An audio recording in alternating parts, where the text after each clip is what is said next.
नहमदु व नुसल्ली व नुसल्लिमु अला रसूलिल करीम। अम्मा बाद फ़अऊज़ु बिल्लाहि मिनश शैतानिर रजीम। बिस्मिल्लाहिर रहमानिर रहीम। लक़द कान लकुम फ़ी रसूलिल्लाहि उस्वतुन हसना। सदक़ल्लाहु मौलानल अज़ीम व सदक़ रसूलुहुन नबियुल करीम व नहनु अला ज़ालिका मिनश शाहिदीन व शाकिरीन वल्हम्दुलिल्लाहि रब्बिल आलमीन। हम्द व सना के बाद निहायती मुअज़्ज़ज़ सामईन, ख़वातीन व हज़रात और मोहब्बत मिशन इंटरनेशनल पीर तरीक़त पीर महमूद मस्तवार कलंदर दामत बरकातुहुल आलिया की तरीक़त की आगोश में पलने वाले संज्ञान तरीक़त को अस्सलामु अलैकुम व रहमतुल्लाहि व बरकातुहू। बिलख़ुसूस आज की इस महफ़िल में इस्लामी तसव्वुफ़ और उर्दू अदब के हवाले से पाकिस्तान का एक बड़ा नाम प्रोफेसर अब्दुल अजीज़ साहिर साहब, साबिक़ डीन सोशल साइंसेस, अल्लामा इकबाल ओपन यूनिवर्सिटी, आप तशरीफ़ फरमा हैं। डॉक्टर बाकिर साहब, डॉक्टर शहबाज अब्बासी साहब और जितने भी हजरात यहाँ पे मौजूद हैं, पीर साहब भी तशरीफ़ फरमा होंगे। हम सब यहाँ पे मोहब्बत की बात करने आए हैं और तसव्वुफ़ और सूफ़ीज़म के हवाले से बात करने की कोशिश करेंगे। मैंने आपके सामने जो कुरान मजीद की आयत पेश की है कि अल्लाह तबारक व तआला ने ये फरमाया कि हुजूर नबी करीम सल्लल्लाहु अलैहि वसल्लम की ज़िंदगी जो है वो आपके लिए बेहतरीन नमूना है। तो हमारे ज़हनों में ये सवाल आता है कि इस्लामी रवायत में जो तसव्वुफ़ है ये लक़द कान लकुम फ़ी रसूलिल्लाहि उस्वतुन हसना से कितना ज़्यादा जाके मिलता है। क्या शरीयत और तरीक़त कोई अलग अलग चीज़ है? क्या ज़ाहिर और बातिन कोई अलग अलग चीज़ है? तो मुअज़्ज़ज़ सामईन, इंसान जो है ये रूह और मादे का एक हसीन तरीन मजमुआ है और इसको अगर जदीद अंदाज के साथ बताया जाए तो ये हार्डवेयर और सॉफ्टवेयर का एक मजमुआ है। अगर हार्डवेयर आपकी ज़ाहिरी बॉडी के हवाले से देखा जाए तो आप शरीयत के अहकामात जो ज़ाहिरी शरीयत है उस पर अमल करेंगे, और सॉफ्टवेयर कहते हैं जो अनटचेबल चीज़ें होती हैं आपके जिस्म के अंदर, जिनको महसूस तो किया जा सकता है लेकिन उनको टच नहीं किया जा सकता। उसमें बड़ी चीज़ जो है वो रूह है और रूह से रूहानियत है। ये तरीक़त और शरीयत गोया मादे और रूह के जो हसीन इम्तजाज है, इंसान इसके हार्डवेयर और इसके सॉफ्टवेयर के हवाले से बात करते हुए नजर आते हैं। और इसको जब हम हुजूर अलैहिस्सलाम की जिंदगी से मिलाते हैं तो आका अलैहिस्सलाम की जिंदगी के जो पहले 40 साल ऐलानी नबूवत में वो 3 काम करते हुए गुजरे। वो 3 बड़े काम क्या थे? उसमें पहला काम ये था कि गारे हरा की खलवतों में जाकर अपने रब को याद करना। गोया हुजूर अलैहिस्सलाम ने हमें बता दिया कि तस्खीरे कायनात के लिए तस्खीरे ज़ात जरूरी है, और जो सूफी होता है, जो खानका नशीन होता है, वो तस्खीरे ज़ात पे काम करता है कि जब ज़ात की तस्खीर हो जाती है तो फिर कायनात की तस्खीर आसान हो जाती है। और जिस बंदे की तस्खीरे ज़ात हो जाती है तो फिर वो 2 काम करता है, वो सिद्क करता है और अमानत का ख्याल करता है, वो सादिक और अमीन होने की राहों पे चला जाता है। और वो फिर 40 साल के बाद हुजूर अलैहिस्सलाम ने लोगों को फिर जो पहली तालीम दी तो वो इकरा बिइस्मि रब्बिकल लज़ी खलक वाली थी। यहाँ पे भी सूफियाना नुक्ता ये आता है कि हुजूर अलैहिस्सलाम को 3 दफा जिब्रील अलैहिस्सलाम ने इकरा कहा। तालीम बड़ी चीज है, पढ़िए, लेकिन हुजूर अलैहिस्सलाम ने उस वक्त पढ़ा जब इकरा बिइस्मि रब्बिकल लज़ी खलक हुआ कि अल्लाह के नाम से पढ़िए। सूफी का जो बुनियादी काम होता है ये वाला ज़िक्रुल्लाह अकबर की अमली तफसीर बनकर माशरे में इकरा बिइस्मि रब्बिक को आम करने की तरफ चला जाता है कि वो तालीम जो आपको रब के साथ जोड़ दे और रब के नूर से आपको मुज़य्यन कर दे, वो तालीम भी हमें हुजूर अलैहिस्सलाम की शरीयत से नजर आती है।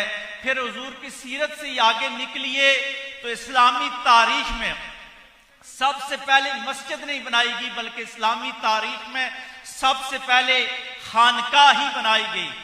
बैतुल्लाह अल्लाह का घर मौजूद था, लेकिन वहां 360 बुत पड़े हुए थे। हुजूर अलैहिस्सलाम ने दारे अरकम में मुसलमानों को जमा किया।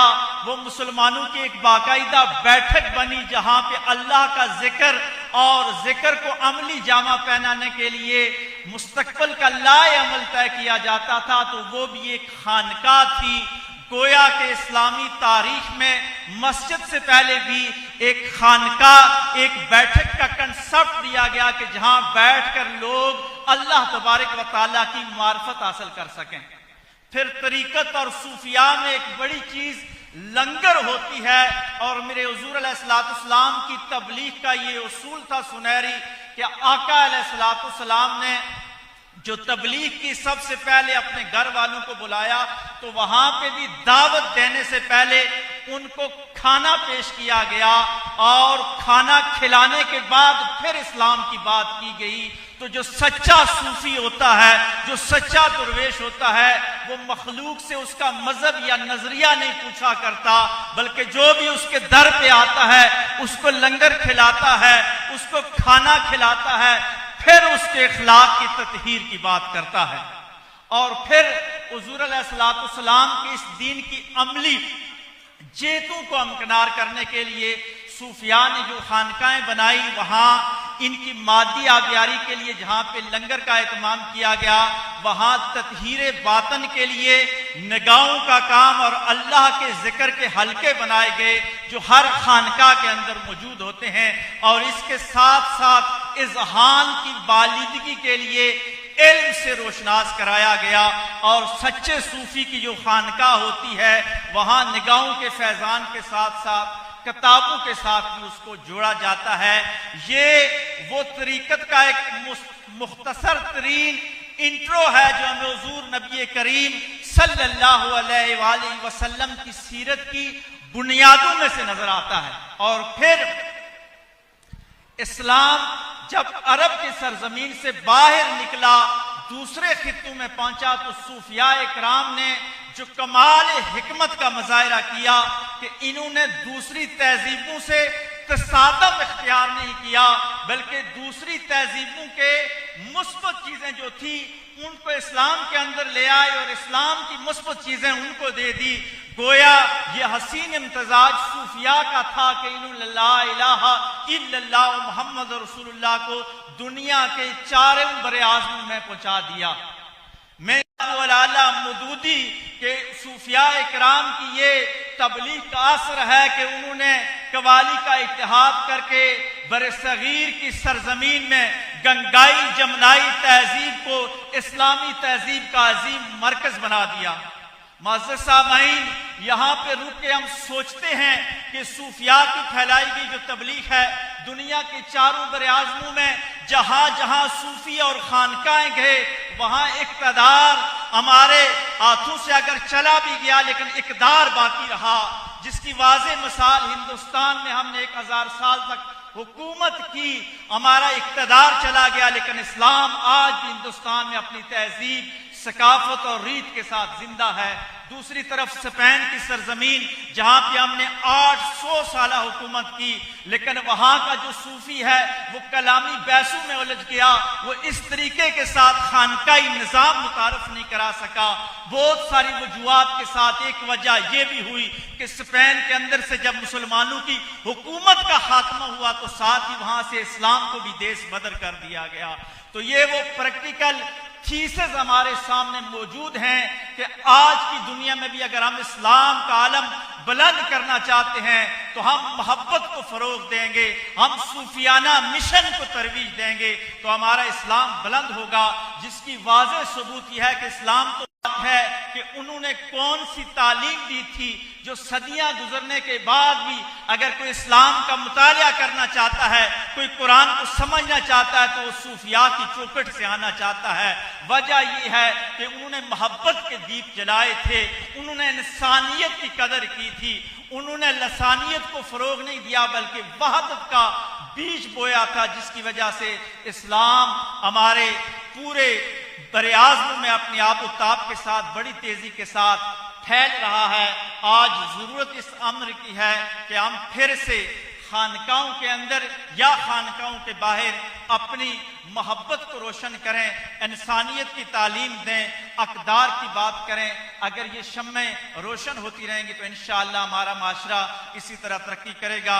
कदम कदम पे खून दिल के आंसू जला रहा हूँ ये सोच कर के कोई पीछे आ रहा होगा।